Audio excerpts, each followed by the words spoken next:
Okay, we are out at the Lacrosse Country Club doing tennis tips again this year. Now, Ian, the last couple of years you've had tennis players. I'm not a tennis player, so you have your work cut out for you this week, but I'm a racquetball player. What do I need to know? How can you help me out? I guess the first thing Brian needs to look at here is where he stands. Look at where Brian is now. He's in the middle of the tennis court on the tee, where service line and center line meet. In racquetball, he'd be playing balls all around him. In tennis, everything is forward. When Brian stands at the back, he can play the ball after one bounce and hit it on its peak. If he stands near the net, he can play the ball in the air, spike it as it were. But now Brian is going to stand in the middle, near the tee. What do you think? They're all landing at my feet. Exactly right.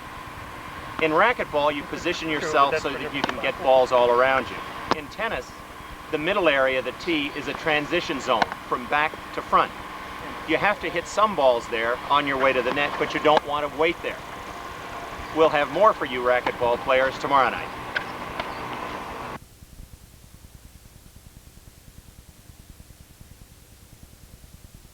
Hi. Tonight we're going to ask Brian to try to hit the tennis ball with the same stroke that he uses in racquetball. Couple up. Excellent. Triple. Or maybe we shouldn't. Yeah, this is quickly changing to baseball. You know, in racquetball, I never miss the wall. Well, there's no wall in tennis. One of the biggest differences between tennis and all the other racket sports is the weight of the equipment. Tennis racket weighs about 10 ounces, and that's a lot. And the tennis ball is heavier too. Because of that, it's almost impossible to control a tennis ball with the wrist. In racquetball, the wrist moves forward. In tennis, the back of the forearm, the back of the wrist, and the back of the hand move as one unit. And in racquetball, the racket moves straight forward. It's a good idea to hit the ball straight and low at the wall.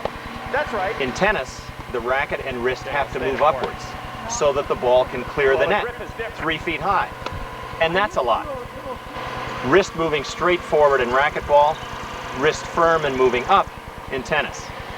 I'm Ian Griffin with tonight's Wimbledon racquetball tip.